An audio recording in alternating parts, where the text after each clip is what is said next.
What is up, YouTube? This is your host, Ranee, here to spill that homicidal tea. And today's tea that we are brewing up is Post Office Blend.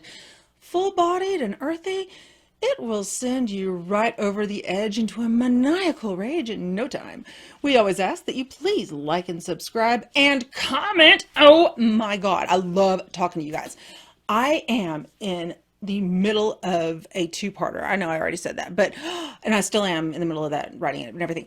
But holy smokes, a YouTuber named Reggie Banks reached out to me on here and he told me about this case and I started digging into it and oh my goodness. Now, it's one that never made it into Reuters or any of the big AP or Associated Press affiliates. So I know most of you probably have never heard of it. So that's going to be a fun one. But let's chat about that another time. And for the record, I never heard of this case that I'm about to cover either. So thank you, Missy Dayton, Florida, for recommending this. Now let's just get into it. The case of the always sunny Miss Jennifer San Marco and the smile that could light up a room. With gunfire, maybe. Yikes.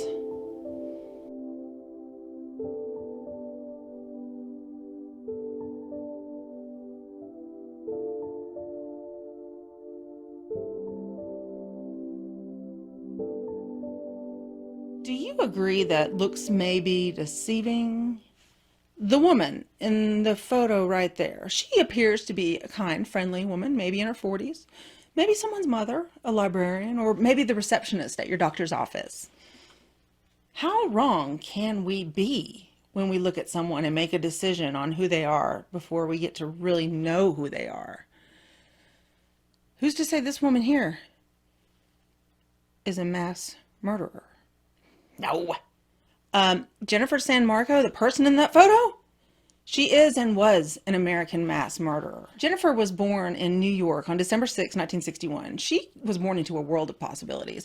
She attended the same high school in Brooklyn as Adam Yauch of the world famous Beastie Boys. Yeah. Okay, that's the only time you're going to ever hear me rap, and that's a lie, because I'm going to try to rap again, I'm sure, because I always do, and I'm horrible at it, but whatever. I digress again. But she also went to school with Marissa Tomei. Awesome. Well, she was described as quiet and reserved. She was also described as pleasant and just a very polite young lady. Her personal life, on the other hand, was unknown. As she matured into a teenager and went to college and university, everything seemed normal. I mean, there was just no traumatic occurrences or strange behaviors or red flags of any kind that emerged.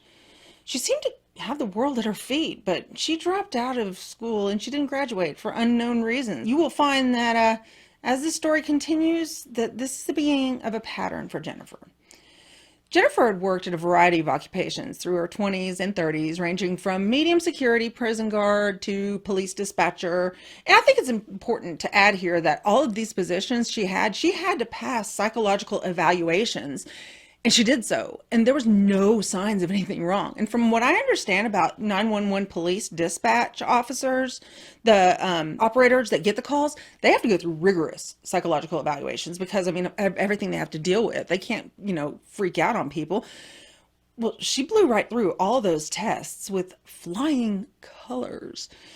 Her leaving jobs for a variety of reasons became a frequent event, but nothing too dramatic. I mean, it just seemed like she was a job hopper. Again, no red flag. I mean, maybe orange, but not red. She eventually got a job as a postal clerk, which she kept for a while, 6 years. So it was at this time, though, at the end of her job as a postal clerk, that things started to arise that had some people on edge.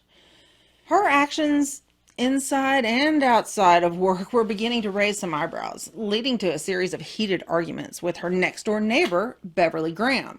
Jennifer wasn't drinking or using drugs, yet her conduct, it seemed to spiral out of control and out of nowhere. She would sing and yell and just be belligerent in the front of her neighbor Beverly's house at all hours of the night. I mean, nobody knew why she was doing it. There really wasn't a particular argument or a particular fight. But Beverly, she got fed up with it, and the two women from then on had a very strained relationship. Well, that was her home life. Her coworkers in Goleta, California, in the mail office that she worked, they were getting tired of her antics as well. She was constantly observed arguing out loud to herself and whispering racist obscenities under her breath to customers and coworkers. It started pissing a lot of people off, and everyone just tried to ignore it until she freaked out one time and dove behind one of the machines one day. Her coworkers were terrified to approach her because she was shouting, she was acting possessed, and so they called the cops. And when the cops got there, it was difficult to persuade her to go with them voluntarily. And when they tried to physically force her, they couldn't because she was flailing her legs everywhere, all over the place. The only option was really to transport her to a near psychiatric facility. Jennifer was only in the hospital for 3 days before being discharged. She took some time off of work to recover before returning a few months later.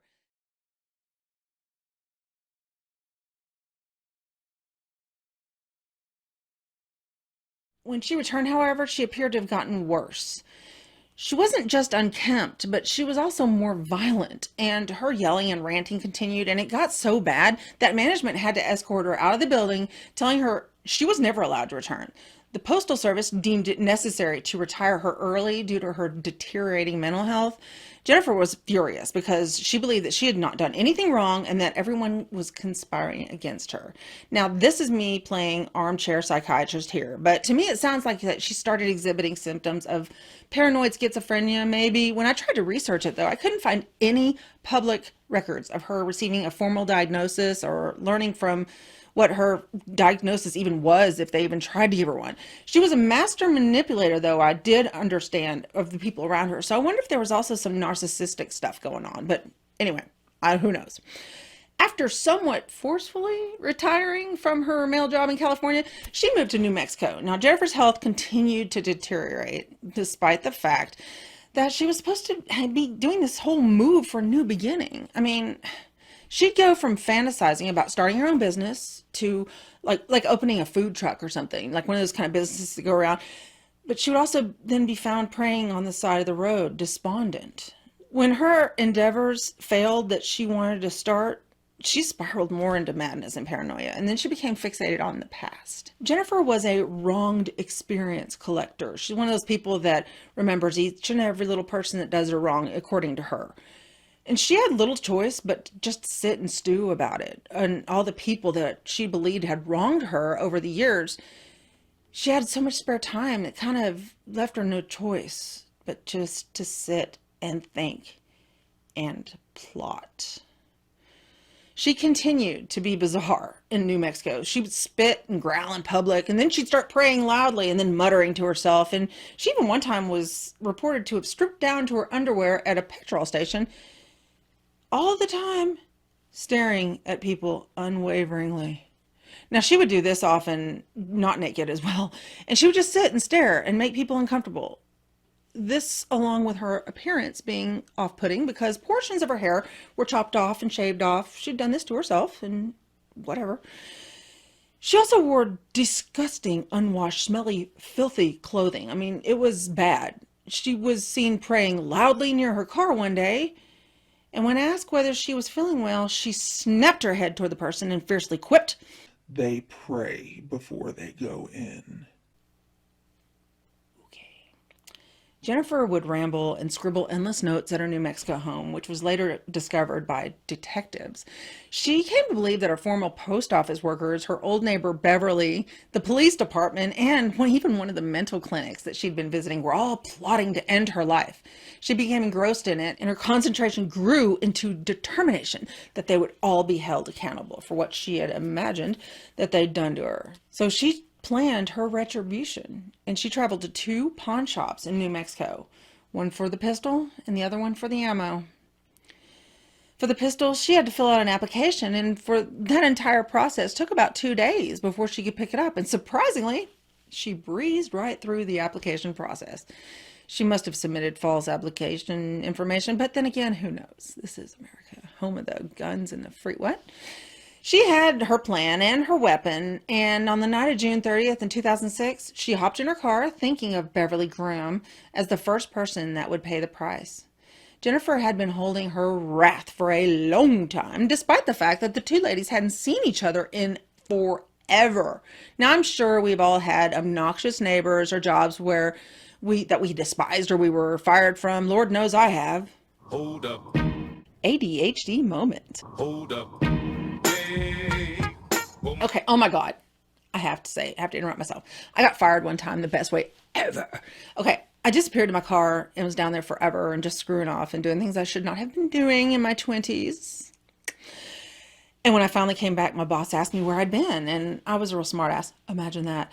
And I said in front of everyone that I was in my car playing hide and seek. Just stupid, but I was 24. This is also an open concept office, so everybody got to hear and witness everything. She asked me to come into her office. She quickly fired me, and I deserved it.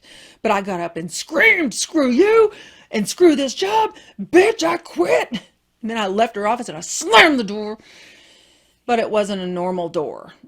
It was one of those kind of doors that shuts real fast and then goes real slow. Like it was built not to slam. So she sat there and watched me as the door slowly slid shut.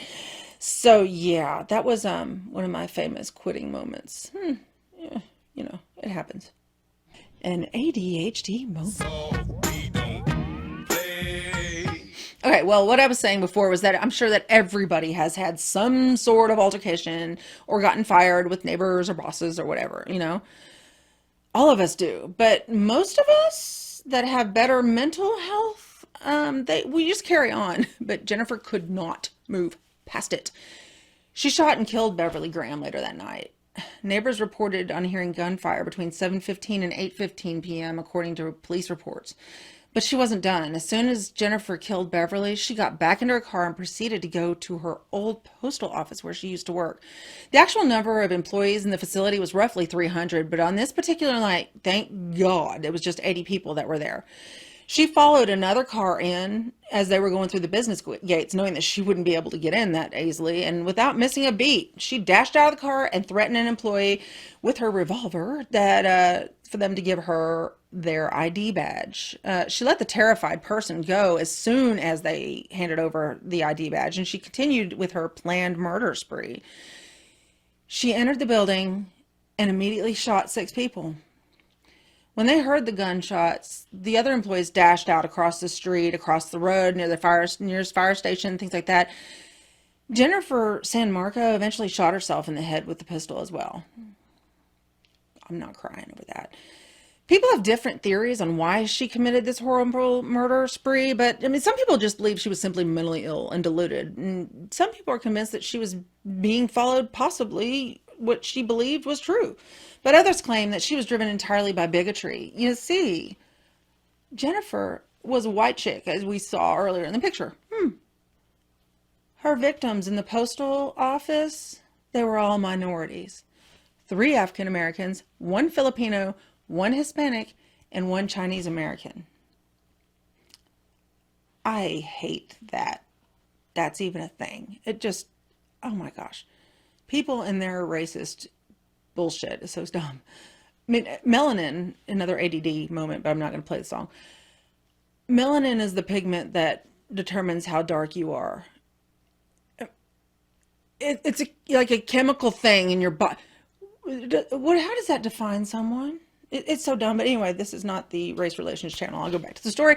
With the 6 fatalities at the male facility, Jennifer's ex-neighbor Beverly's murder, and then Jennifer's own death on that horrific January night in 2006, a total of 8 people died. And why? People might point the finger at the government for failing to notice the red flags sooner.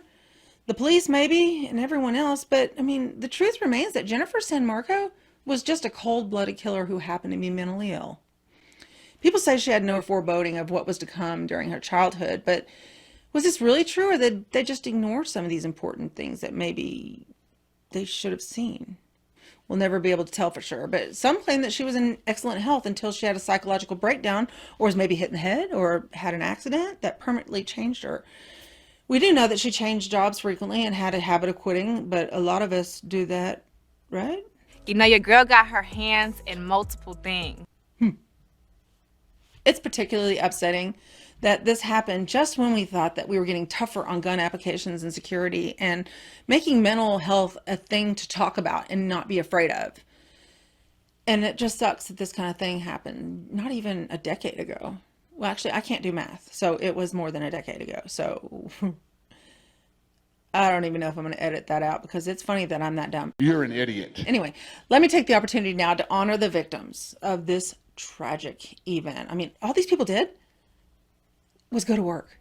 We all do that every day. They didn't deserve what happened to them, and neither did Barbara. So let's take a moment to remember them. Barbara Graham, 54. Charlotte Colton, 44. Dexter Shannon, 57. Malika Higgins, 28. Nicola Grant, 42. Guadalupe Swartz, 52. Z. Fairchild, 37. So sad and so unnecessary. I don't even think that you could have done anything to stop her. I mean, she clearly was just determined to do this. And it's just so sad to see these cases like this that just happen without any way for us to have known to intervene. It just sucks.